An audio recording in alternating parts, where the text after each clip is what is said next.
Now to someone whose state has been affected by the gas shortage in a big way and the ongoing crisis at our southern border. By the way, if you're keeping count, today is number 57. 57 days ago, Vice President Kamala Harris was appointed to manage the crisis on the border. She has yet to travel to the border. Texas Congressman Brian Babin is joining us this morning. Congressman, good morning. Nice to see you again. Good morning, Rob. Great to see you all as well. I know exactly what a goat rope is. I just had to look it up. I think that term applies perfectly to this situation, several situations that the administration is dealing with. But let's talk about the cyber attack. The Colonial Pipeline situation took place on May the 6th. Every state right now on the East Coast is experiencing some gas shortages. Now, many states in the Southeast are experiencing widespread gas shortages. In the Northeast, it's not that bad, but every state is being affected. Gas prices now nationwide over $3 a gallon. A year ago, on this day, $1.84 a gallon. How big is the problem, and shouldn't the president be focused on protecting our infrastructure as part of his infrastructure plan instead of everything else he's focusing on? Rob, there's no question about that. The president seems to be lost in the wilderness. Being led astray by his own radical wing of the Democratic Party. Real infrastructure is what this country needs.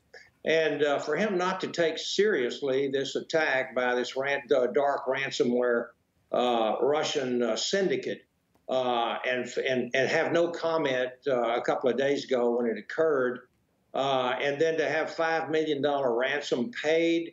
Now we've got, this is not a private affair, like he said. Well, this is a public affair. This is national security. This is our economy.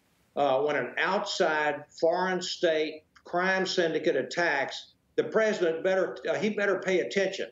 It's more of the same thing we're seeing, like down on the border. They just simply won't call that a crisis down there. And I have a district from Houston to Louisiana. I'm basically the epicenter of energy production and refining. Right. And I can tell you that we're being affected by the policies of this president. And, you know, bad policies have bad consequences. And we've gone from energy independence. It took us 50 years to get to it under the Trump administration. And now in 100 days, we've got inflation. We've got long lines of can't get gasoline. We've got gasoline prices spiking. We got attacks by by foreign actors, and we got an open border. It's just the policies are bad, and they're having bad consequences. And the president needs to realize what's happening and act. I want to squeeze in two more questions quickly, if we can, for you, Congressman, while we have you on. By the way, this morning, 19 Republican attorney generals, states attorney generals, are asking President Biden to restart construction on the Keystone Pipeline. Your reaction to that? That is a large number of attorney generals right there. It certainly is, and it needs to be done. The Keystone Pipeline has such a major effect on my district as well, but the whole country. We've got all these oil and gas fossil producing states that their people are dependent upon these jobs. Our economy cannot be run on these renewable wind and solar energy. Right. It's got to have fossil fuels, and that executive order was a killer for Texas and for really the country, as we're already seeing in these January 20th. By the way, 19 Republican or attorney generals, that's more than the Keystone Pipeline affects. So that shows you how many people are now concerned about that. Quickly, I know the situation on the border remains just terrible. It seems to be getting worse by the day. You're leading another delegation down there on May 24th, so Republicans can see what's going on, people that haven't been. Have you invited any Democrats? Have you seen any interest by anybody on the left to go down and see the situation with their own eyes?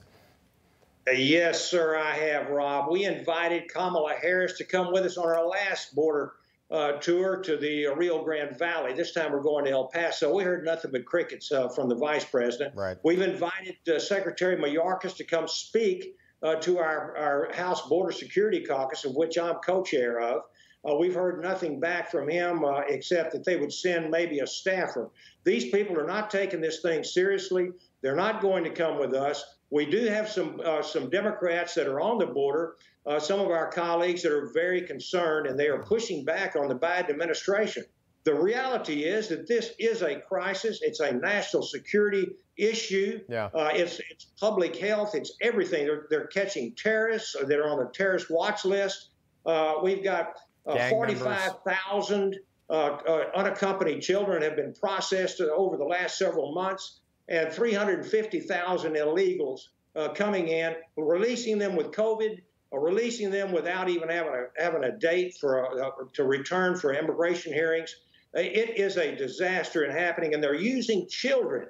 They're using children for their own political agenda, and they want to replace the American electorate with these illegal immigrants. The administration just does not seem to care.